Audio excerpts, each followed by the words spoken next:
दोस्तों, कल 69th BPSC का अंतिम रिजल्ट आ गया और हम लोग के विपरीत आप लोग वो खुशनसीब कौम है, वो खुशनसीब जनरेशन है जहां बीपीएससी लगातार परीक्षा ले रही है।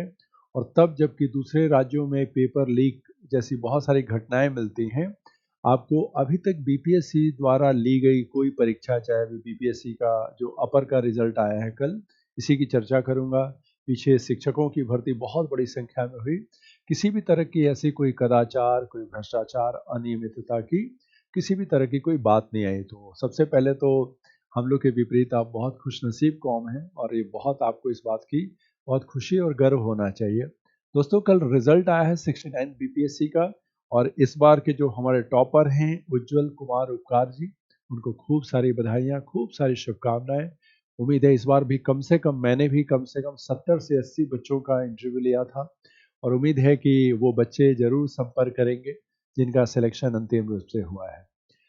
मेरा इससे पहले कि मैं अगला जो वीडियो बनाऊंगा 70वीं बीपीएससी के बारे में, उससे पहले कुछ आपको बातें बताना चाहता हूँ। अचानक से मैं रील पे बाढ़ देख रहा हूँ कि हर इंस्टीट्यूट दावा करेगा कि ये टॉपर मेरे यहाँ पढ़ा है, मेरे यहाँ पढ़ा है, मेरे यहाँ पढ़ा है।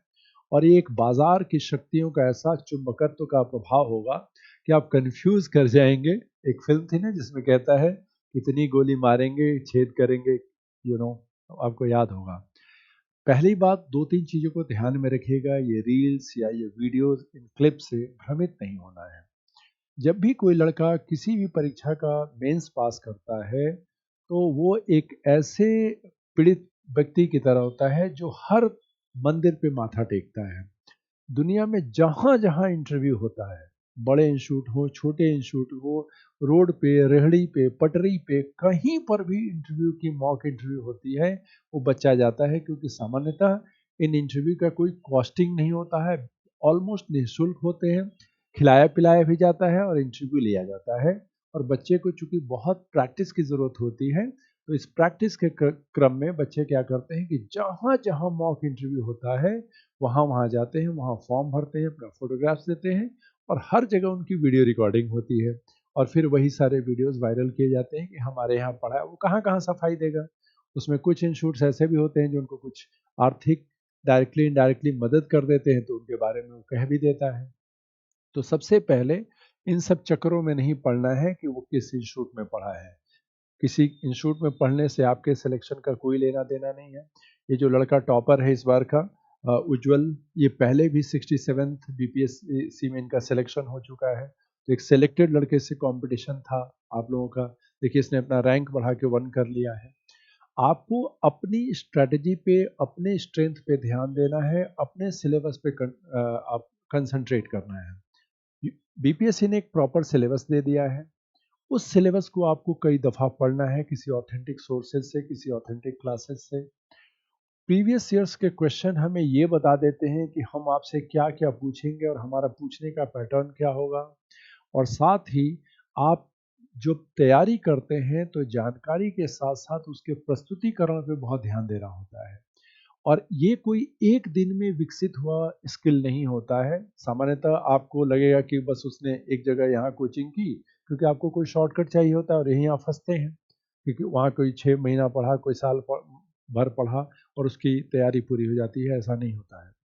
सामान्यतः बीपीएससी जैसी परीक्षाओं में 2 से 3 साल, 1 साल आपको पूरे सिलेबस को कमांड करने में, राइटिंग स्किल डेवलप करने में, अपनी त्रुटियों को ओवरकम करने में लग जाता है। तो इतनी इस क्रम में तैयारी करिएगा। ये रील्स को देख के, वीडियोस को देख के, बड़े बड़े नामों को देख के जहां आप गए, तो फिर कहते हैं ना, बिहार में लटकला तो गईला। इन सब चक्करों में नहीं पड़ना है। अपने स्ट्रेंथ पे यकीन करना है, अपने सिलेबस पे फोकस करना है, उस पे जो जहाँ पे आपकी कमी है, किसी की मदद चाहिए, वो पूछनी है। तो 69th बीपीएससी का रिजल्ट आ गया है। वो 475 खुशनसीब बच्चे अपने गांव का, अपने परिवार का अपना नाम रोशन कर चुके हैं, ऑब्वियसली। और बिहार में तो कहते हैं कि जैसे ही नाम आ जाता है फिर तिलकहरू का भीड़ लग जाता है। अब तो उनकी बोलियां लगती हैं हमारे समाज में। तो बड़ी गलत प्रथाएं हैं। बहुत बड़ी संख्या में लड़कियों का चयन हुआ है, ये बहुत सारी लड़कियों को मोटिवेट करेगा। लेकिन आपको इन सब चक्करों में नहीं पड़ना है। आप पूरी फोकस अपने 70वें बीपीएससी पे रखिए, सिलेबस पे रखिए, प्रीवियस ईयर्स क्वेश्चन पर रखिए और खूब सारे क्वेश्चन बनाने की कोशिश कीजिए, प्रैक्टिस कीजिए। जैसे ही प्रीलिम्स दे दीजिएगा, प्रीलिम्स खत्म होगा, अभी प्रीलिम्स की प्रैक्टिस कीजिए, पीवाईक्यू की प्रैक्टिस कीजिए, ऑब्जेक्टिव क्वेश्चंस की प्रैक्टिस कीजिए। जैसे ही वो खत्म होगा, लग जाइएगा आंसर राइटिंग की। और हम लोग की कोई मदद चाहिए होगी, आप बताइएगा। मेरी वॉइस पहले से ठीक है, अब जल्दी जल्दी मैं थोड़ी वीडियो बनाऊंगा। 70वीं बीपीएससी की तैयारी जो कि दिसंबर में है, बचे हुए टाइम में क्या करें, मैं बहुत जल्दी आपको इस पे वीडियो लेके आऊंगा। बहुत आभार, धन्यवाद।